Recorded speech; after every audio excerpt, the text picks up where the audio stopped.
وانا نزلت 14 كنت العب هذا.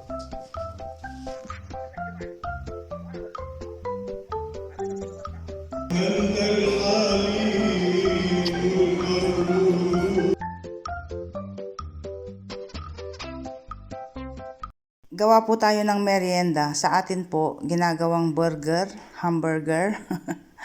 Tapos dito naman po, ang tawag dito ay sweet burger. Yan po ang ilalagay natin. Pinainit ko sa air fryer dahil wala tayong microwave dito. Yan, nailagay ko na po. Tapos, lagyan po natin siya ng syrup. Kaya ang tawag dyan ay sweet burger. Knife ang tawag po sa Arabic. Mga busog, nagkalat ang mga tsinelas. Kasama sa grupo si Lucky dahil siya po ay parte ng ating family. At siya palagi ang bida. One eternity later. Time check, 9:30 ng umaga at ito ang gumising sa akin. Hindi po sila nag-aaway. Nagmamaritisan sila.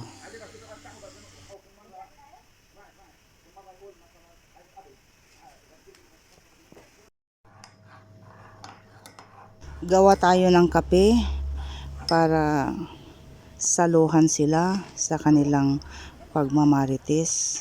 Hawak ko ang phone dito, hindi ko ipinahalatang nagbibideo ako. Kaya hindi nakapokus sa kanila. Magalaw-galaw po siya. Nakikimarites din ang aking phone. هيدي انا جواتي بدي احكيها. جهاد انا مالي الذكر لفرش. راح اجى داني قال لي كذا كذا، قلت له خيي بالمنطقه انا بيتي هون مفروش، اذا بدي اجيب الفرش اسمعي، قلت له اذا بدي اجيب الفرش بدي احطه بتنوري. وهالبنت انا كثير صاحبي انا وياها. كنا صاحبي مع بعض، مبسوط ولا لا؟ بس قلت له خيي كيف بدي اتقبل كلمه تفوت؟ انا ما زعلت كرمال الفرج جهاد، زعلت وقت كنت عم تحكي انت. A few inches later.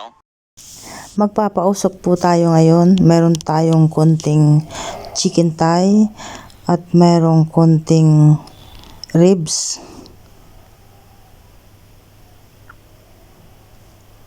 At dahil si Bunso, hindi siya gaanong nakain ng barbecue, kaya ginawan ko siya ng pagkain dyan. Yan na po yung rice din.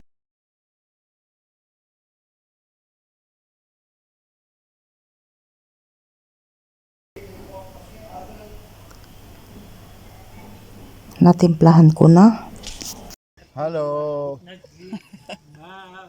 طيب اوكي بطلع انا وياك وبتشوف بعينك. اذا بتعلقوا من برا لبرا بدي اعطيك اللي بدك. لا بتعلق بتخليك كاشف عفوا. لا Late lunch na po ito. Kaya bago kumagat ang dilim, silipin muna natin ang ating mga tanim.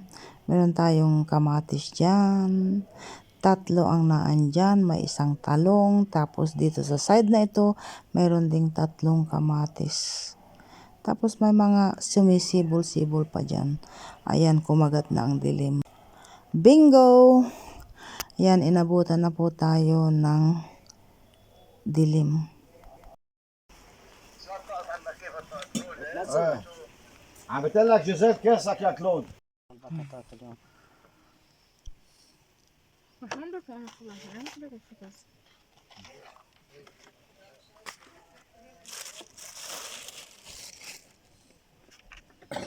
Thousand years later.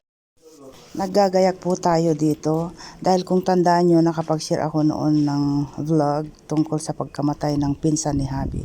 So today po, 40 days po niya. So tayo'y gugura, pupunta sa simbahan at doon gaganapin ang 40 days.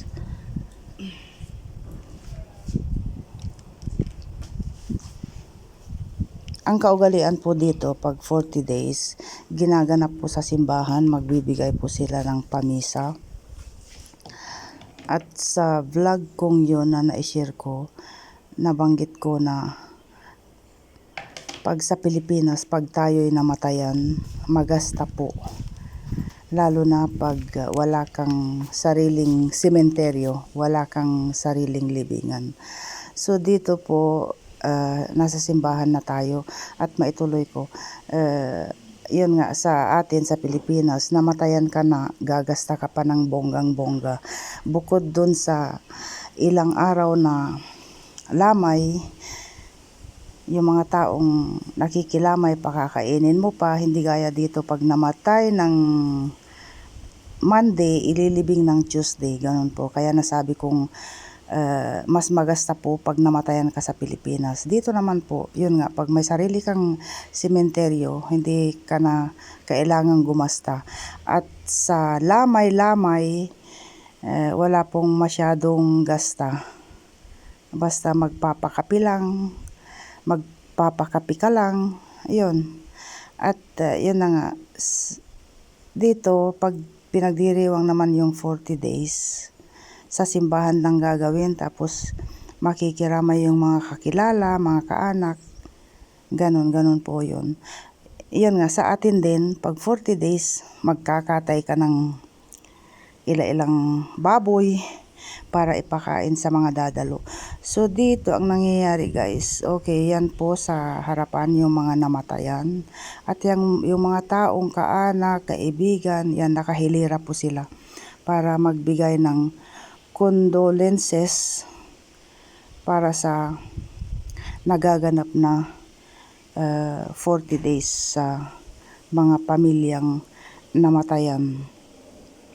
Bali na sa harapan po yung mga kaanak ng namatayan. So papaalis na, umalis na ang mga tao, bakante na ang simbahan at yung mga namatayan lang ang naiiwan dyan. So inaantay namin sila para tayo'y lumabas sa harapan. Dito naman sa harapan, yan po, halos wala ng tao. At yung mga close na kaanak, mga pinsan, sa labas sila ay nag-uusap-usap.